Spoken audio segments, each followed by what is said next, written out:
Well, the situation was that he was absolutely amazed that you could open a business, go into the city, buy fresh fruit and vegetables at the old markets and come back and sell it, and that people appreciated you giving them advice. In those days you used to serve them.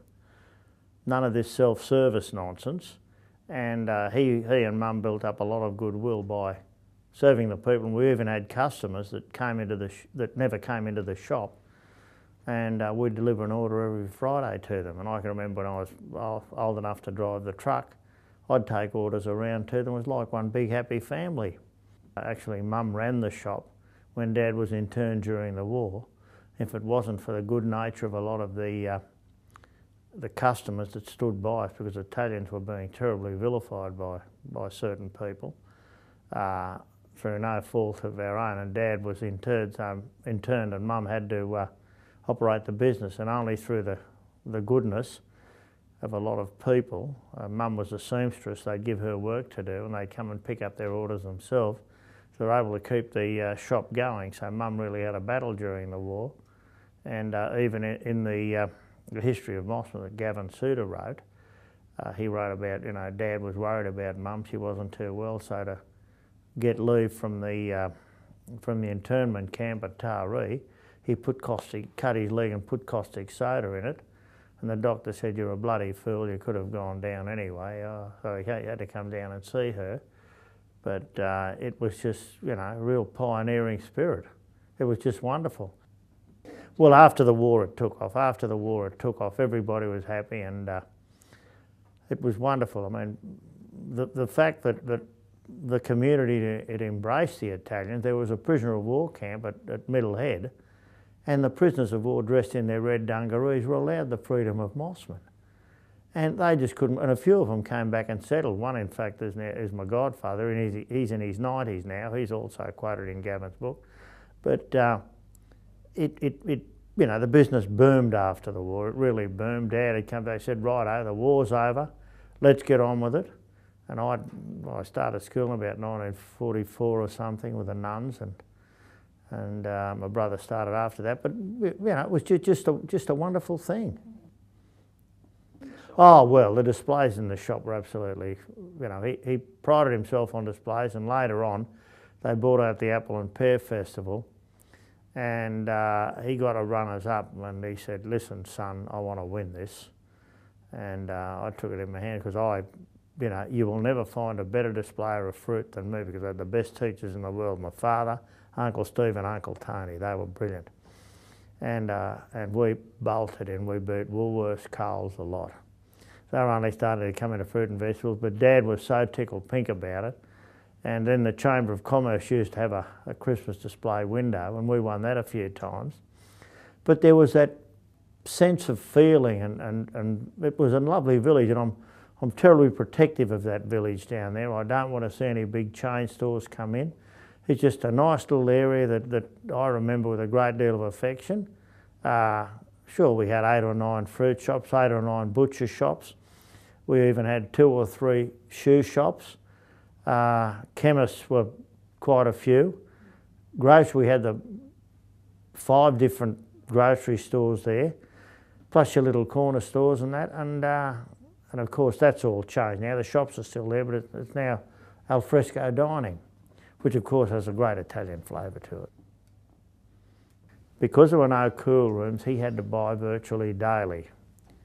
The fruit was all right, because the fruit would keep in the, but bearing in mind you only had apples for about 9 months of the year, because there were no cool rooms, so your apples used to cut out, and that's when the stone fruit came in, and you had your stone fruit over Christmas.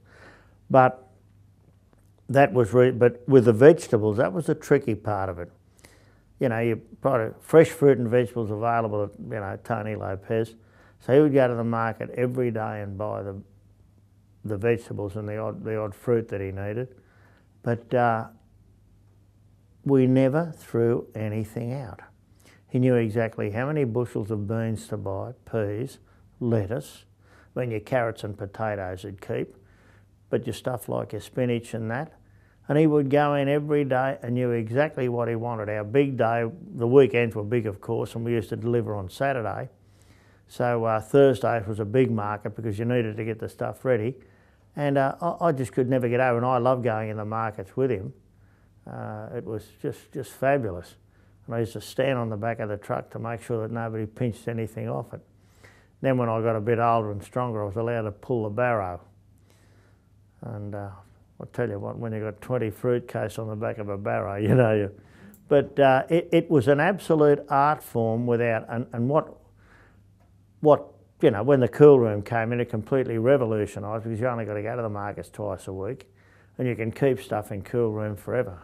Oh no, he loved the shop. I mean, he would come there every day, even when he was more or less retired. He'd come every day, and he was like an institution. He'd sit on that seat out the front.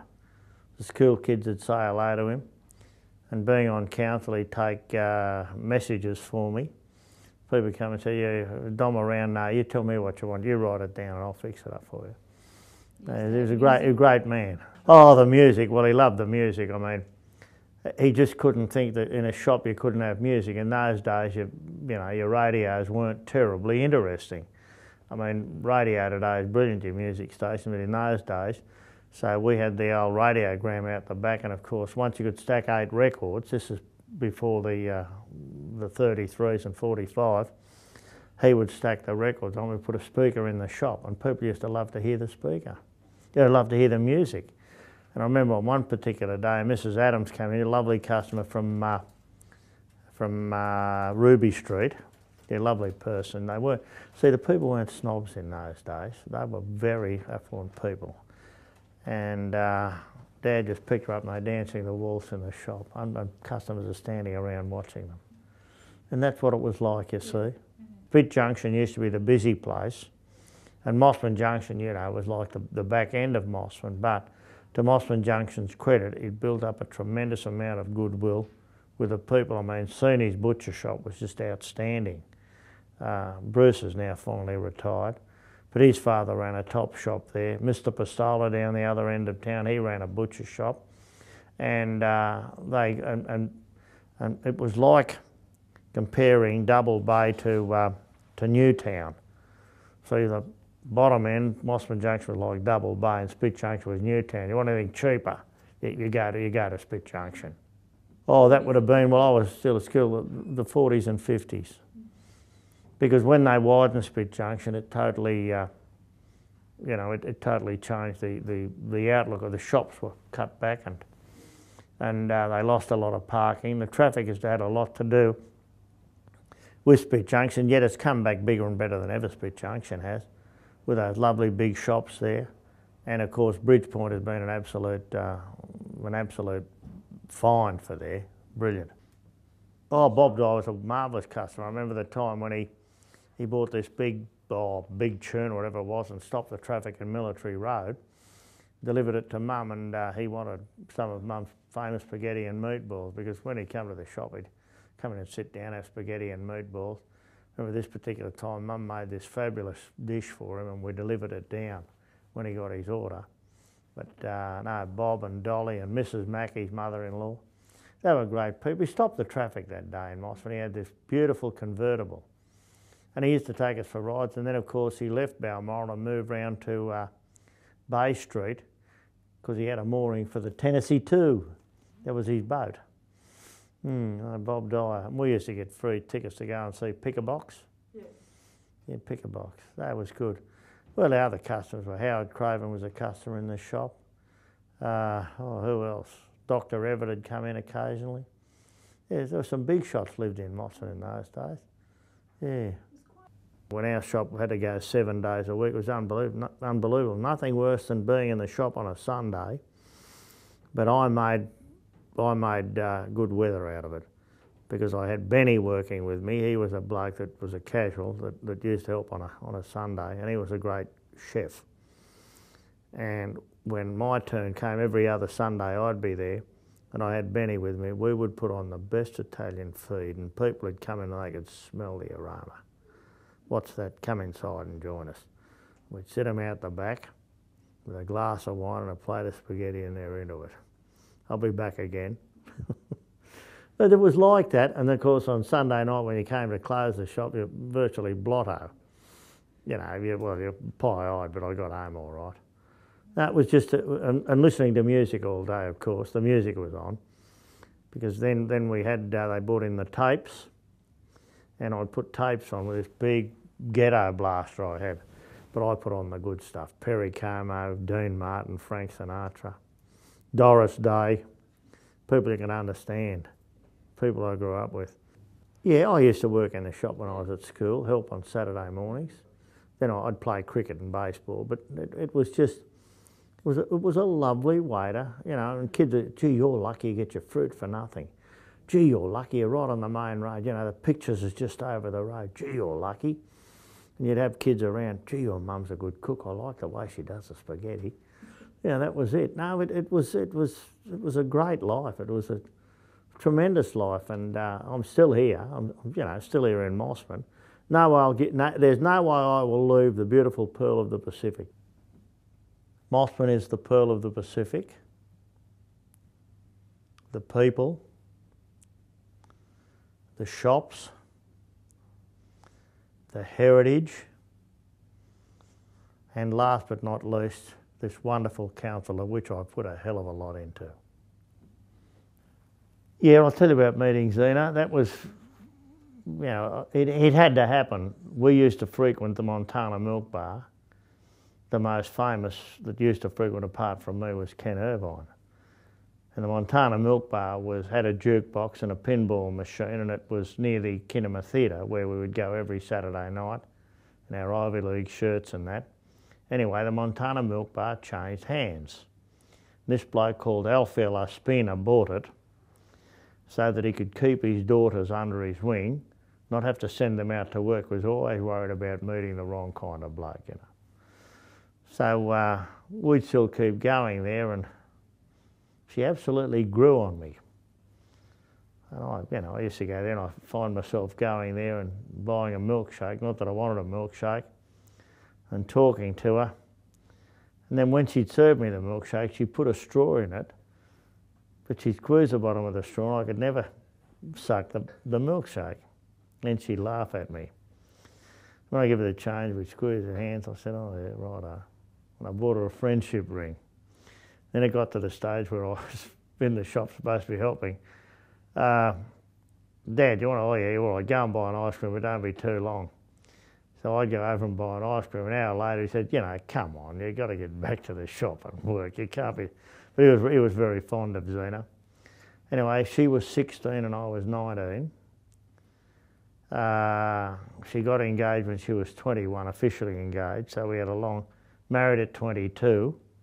I think, how old was I? Of 25. And it was just wonderful. I miss her a hell of a lot, you know. Geez, I miss her.